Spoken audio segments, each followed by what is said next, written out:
There's no official class system in West Africa, but somehow everybody knows where they fit and everything functions. People eat, people move around. But today we'll be focusing a bit more of Nigeria. So Nigeria doesn't officially have a class system. There's no king or peasants. It's not written in law. It's not written in any book. There's no nobles, commodores, and yet everybody knows where they stand. From private billionaires in Lagos to graduates earning 70,000 naira a month, to families surviving without electricity or clean water, or access to clean water without going down the road, or city dwellers at least going to the compound where you could fetch water where you shed. But today we'll look at all these people and see where everybody fits and how they make the money stretch. So what really defines Nigeria's class system? Today we will break down the hidden class system, the real one, not the one you see on TV. Unlike countries like the UK where you have the aristocrats and they say the laws and define who's who. If you're a shippacker, your son's gonna be a shippacker. That is your class. You're not really getting away from that. But in Nigeria, it's kind of different. You kind of have the opportunity with a lot of barriers. But we'll break that down in later videos. But today it's about the class system. Okay, now what makes the Nigerian class system? I've put it down to 6 categories: wealth, political power in some shape or form, access to connections. So who you have in your mobile phone could really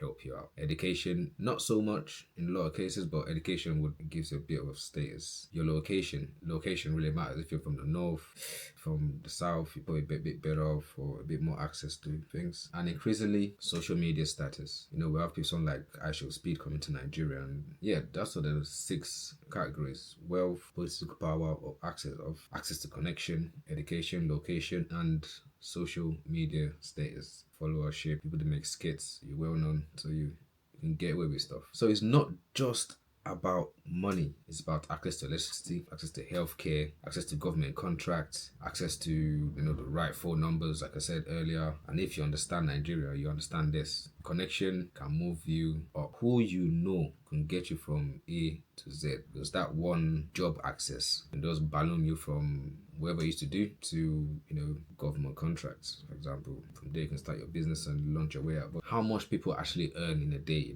I'm talking about from the beggars to street sellers to people robbing feet, private jets. Those same people live in the same environment, which is same as every other environment, but Nigeria is a bit unique. In this video I've broken these people down into like 8 class, so we can cover up from 500 naira a day to 20 million naira in the same day. And this should cover food, living costs, travel, all the shebang. So just to make it super simple, I'll just say a day. From 500 naira, yes, 500 naira a day. The first class is, I call them the poor. These people are the beggars, the low-level thief, stealing food or stealing anything they could put their hands on. Let's to be honest, people that are unable to work, like the disabled, new people from let's say the village to the city. These people are poor. Recycle workers, people that gather stuff. They're probably living on about 500 to let's say 1,000 naira in a day, give or take. But then the next class I'll say is I'll call them the underclass. So these people have jobs. They have jobs and they should be getting paid. Some don't get paid, but these people are like garbage collectors, recyclers, beggars, to be honest, shop workers, but not like a shop like ShopRite. We're talking about the lower income shop earners who have helps. They're probably getting like let's say 2,000 naira a day, bin collectors and that. And the next class I'll call the rural poverty. So the rural poverty are like living outside the city. They probably got their own little small scale farm going on. They do some sort of door security or door attendants, lift attendants, motorbike riders, the downfall people, delivery drivers, the wheelbarrow people. Things only in Africa where you have lift attendants people. So these people just press the lift. They ask you what floor you going and they press the floor. Or the petrol station people. You go there, you say, I want 2,000 naira, I want a full tank, I want whatever, and they do your full tank, you pay them without having to come out of the car. Those kind of people, they will possibly earn around that 5,000 to I'll say about 7,000, 10,000 a day. They got a full-time job, 60 plus hours, Monday to Saturday, no healthcare, no nothing, just work. There's the notorious downfall people. They just zip around the city. We have them all over Africa anyways. Downfall people, wheelbarrow people, again this is another African phenomenon. Those people with wheelbarrows stand around and they'll help you carry anything and everything you want. Now the next class would be the working class or urban poor. There are more working class, more official roles. You probably got some sort of paperwork. You've gone to a trade school. You've learned something. So these people would typically earn about 20K a day. You've got some sort of certificate. They work in a more legitimately job.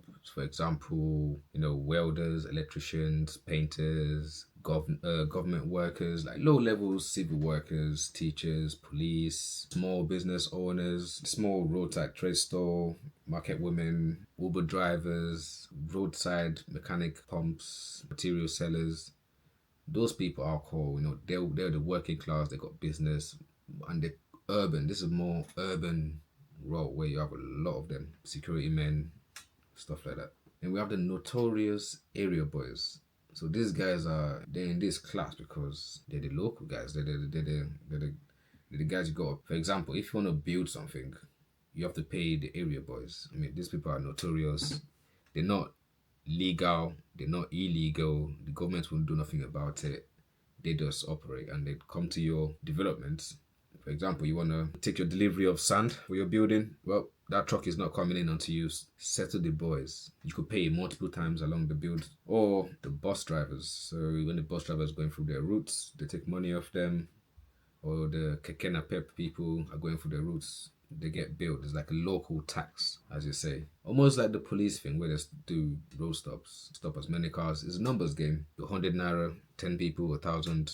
There's 10 of them. They share it. They get 100 naira each. That's very simple. They're on the 20K a day mark. At this point, those four classes are probably the bulk. They're the bulk of West Africa's working force, as we say. And we're going to the next class, which I will call the aspiring middle class. Yes, the aspiring middle class. So these people make or spend about 100,000 naira per day. The aspiring middle class. So these people are your, middle scale traders, your middle scale business owners. They got one or two shops.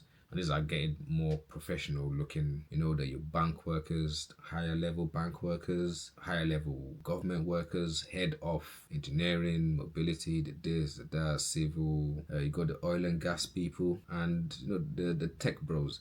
I know you're probably thinking 100,000 naira per day, that sounds like a lot of money. When you convert it, it's a little bit of money. But what can you really do with it? And why are doctors and oil producers like that? Because this is where you have your stable job. So if you're lucky enough, if you know somebody from that industry, again, depends who you know. If you don't know someone from that industry, you don't have a connection and you ain't got a dedication, you can't get any of those jobs.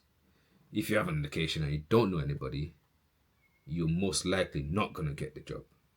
You're not going to get an interview. Yeah, so this guy's bust their ass. They're more comfortable. You can afford to relax, chill out, go out, have dinner. Can enjoy life a little bit with these guys. Then you go into the upper class or the middle upper class. So we have the aspiring middle class and the upper middle class. Mobility between these areas, their lifestyle is almost around the same lifestyle. So you have your own car, you got house helps, you probably got a driver, one or two cars. Your kids are going to private school, you're paying the school on time. That's the class, right? The upper middle class, they're making about 500K per day. So these are bigger business owners, 5, 6, 7 shops, senior bankers, executive, tech founders, it's education, experience, they've launched a business, they're legit. They mostly work for your Shell, more international companies. They're earning dollars, so they're able to make 500K a day. They're living life. Their kids are in the schools. They're in the UK, America, Canada. These people move around. So the next class is the elite class. So these guys earn 1 to 2 million naira a day. Yeah, these are obviously politician dynasty, billionaire entrepreneurs, top level government officials, and their friends and colleagues. People that they rub shoulders with, multinational business owners that rub shoulders with these people. So I'll call them the elite. And there's one more class, what I'll call the invisible class or the connection class. So these people, they're invisible and they have connections. I would say they make about 20 million naira a day. I just have to pause for that one. Yeah, so these guys make 20 million naira a day. with generals, oil block owners, godfathers, ex-head of states, previous governors, ministers, senators. Yeah, these guys are the invisible class. So you can't touch them, you don't see them, you don't see the kids, you don't even know who they are, only if you really look into it. And that concludes all the classes in Africa: the poor, the underclass, the rural poverty, the working class, and the urban poor, the aspiring middle class, the upper middle class, the elite class, and the invisible class, or the connection class. In my other videos, maybe I'll expand in this class, how they spend money, how they live their life, just to know what you can afford with that sort of money. Now I've reviewed all those classes, it just boggles my mind a little bit, because majority of the people in Africa, or let's say Nigeria for example, 230 million people, majority of them are in the lowest four classes, I would say. And everybody else are,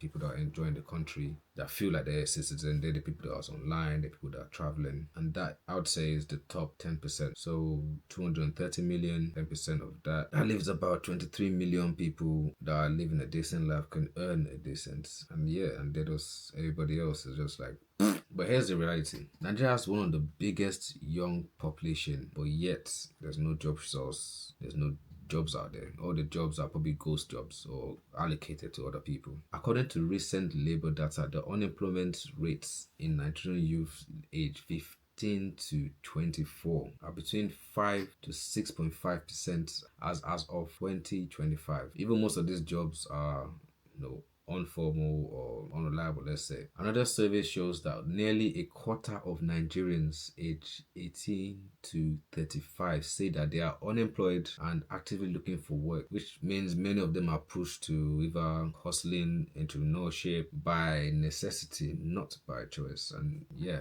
if you don't have the business mind, yeah, you kind of have to just make it out there. In other words, millions of Nigerians are educated, energetic, ready to work, but there just isn't enough formal jobs to match the number of people, which is why so many people just end up those hustle, gig work, building family businesses. You holler uncle, granddad, or family members, extended family members. But yeah, that's the class of Nigeria for you. And before we just end up this video anyways, going to the end, which class do you belong to? Have I missed anything? Let me know in the comments. Put your comments down. Until the next video, catch you. Stay safe. 6.5% as I fall rubbing legs on private jets.